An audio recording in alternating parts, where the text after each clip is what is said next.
Hello बच्चों, इस video में हम आपको बताने जा रहे हैं कुछ ऐसे निबंध जो अक्सर परीक्षाओं में आते हैं। क्लास 9 से लेकर 10th 11th 12th हिंदी विषय का जो प्रश्न पत्र होता है, चाहे वो क्वार्टरली का हो, हाफ ईयरली का हो या एनुअल एग्जाम का हो, उसमें ये जो आप देख पा रहे हैं 8 निबंध हैं। इन निबंधों में से ही प्राय ये निबंध अक्सर परीक्षाओं में आते हैं और यहाँ तक कि मैं कह सकता हूँ कि अगर आप ये निबंध तैयार कर लेते हैं तो आपकी परीक्षा में इनमें से 1, 2, 3 यहाँ तक कि 4 निबंध भी एक साथ आपकी परीक्षा में आ सकते हैं। अतः आप समझ गए होंगे कि ये निबंध कितने महत्वपूर्ण है। और ये 4 अंक का आता है जबकि शब्द सीमा होती है 120। निबंध अगर देखें, इनके टॉपिक में पढ़ने जा रहा हूं, पर्यावरण प्रदूषण, कारण और निदान। नंबर 2 वृक्षारोपण, इसको वन संरक्षण हेडिंग से भी आ सकता है अथवा वन महोत्सव अथवा वृक्षों की उपयोगिता, इस टाइटल से भी आ सकता है। तीसरा राष्ट्रीय एकता और अखंडता। चौथा इंटरनेट आज की आवश्यकता। पांचवा भारतीय समाज में नारी का स्थान। छठवां जल ही जीवन है। सातवां छात्र अनुशासन और आठवां जीवन में खेलों का महत्व। तो ये 120 शब्द जो सीमा है, इसके लिए मैं कहूंगा कि आपके लिए 5 जो हेडिंग्स हैं प्रत्येक निबंध के लिए वो पर्याप्त होंगी। एग्जाम्पल के लिए हमने पर्यावरण प्रदूषण, कारण और निदान एक निबंध लिया है आपके सामने। इसमें आप रूपरेखा देख पा रहे हैं। प्रस्तावना, पर्यावरण प्रदूषण क्या है, प्रदूषण के कारण, प्रदूषण दूर करने के उपाय और अंत में उपसंहार। कोई सा भी निबंध हो उसमें नंबर 1 प्रस्तावना और नंबर 5 पर उपसंहार, ये तो दोनों हेडिंग कॉमन रहती हैं। इसके अलावा एक बहुत ही महत्वपूर्ण मैं आपको बात बताने जा रहा हूं। जैसे ये इसका टॉपिक है पर्यावरण प्रदूषण, तो इसमें जो आप दूसरी हेडिंग रखेंगे प्राय और भी निबंधों में, तो आप इसमें ये जो टॉपिक है इसको ही परिभाषित कर दीजिएगा।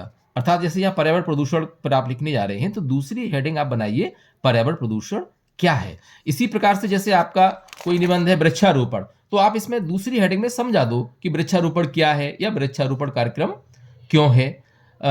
इसी प्रकार से आप देखें तीसरा राष्ट्रीय एकता और अखंडता, तो इसमें जो टॉपिक राष्ट्रीय एकता है तो इसमें राष्ट्रीय एकता से आशय है।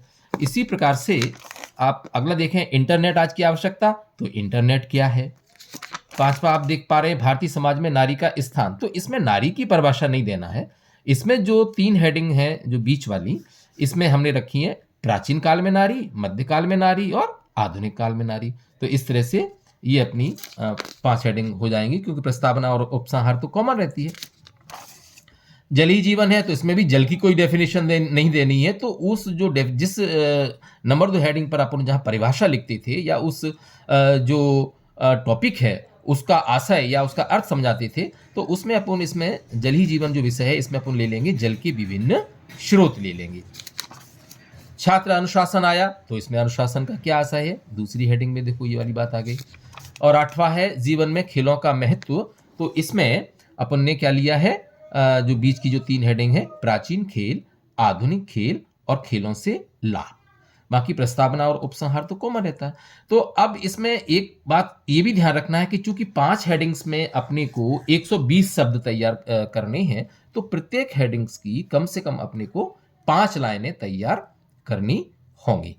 और अगर कोई जो निबंध है वो अगर उसका टॉपिक किसी समस्या से संबंधित है, तो समस्या से जब कोई निबंध होता है, जैसे पर्यावरण प्रदूषण है, यह एक प्रॉब्लम है, तो इसमें जो तीसरी और चौथी जो हेडिंग रहेगी वो उस समस्या के कारण और चौथे पर उस जो कारण है उसको दूर करने के उपाय।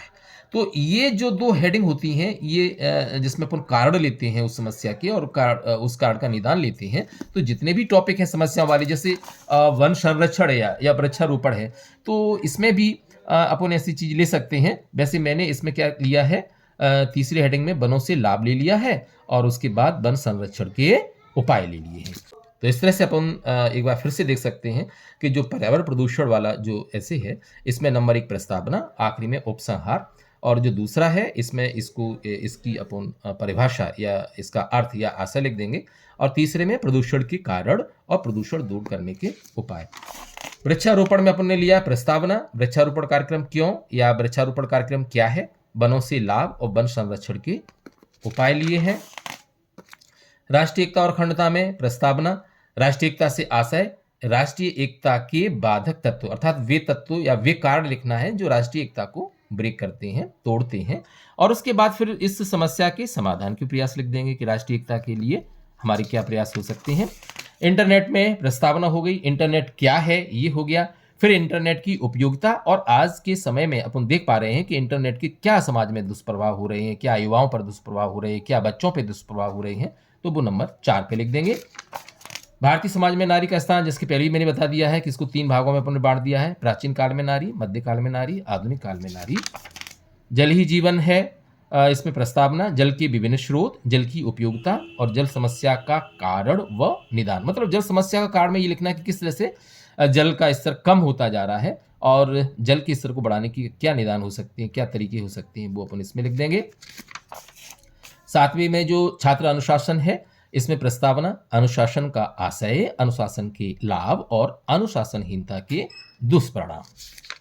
और 8वां जीवन में खेलों का महत्व, इसमें प्रस्तावना और उपसंहार तो कॉमन है ही, प्राचीन खेल, आधुनिक खेल और खेलों से लाभ।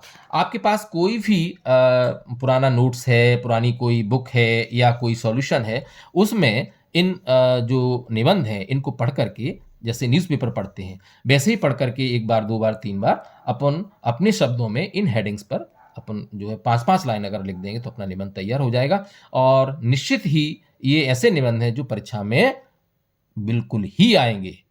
बच्चों, अगर वीडियो आपको पसंद आया हो तो अपने दोस्तों को भी शेयर करें और वीडियो को लाइक करें तथा चैनल को सब्सक्राइब करना ना भूलें, क्योंकि मैं और भी अच्छे जो आपके हिंदी विषय से संबंधित जो नोट्स हैं वो मैं आपको समय समय पर भेजा करूंगा।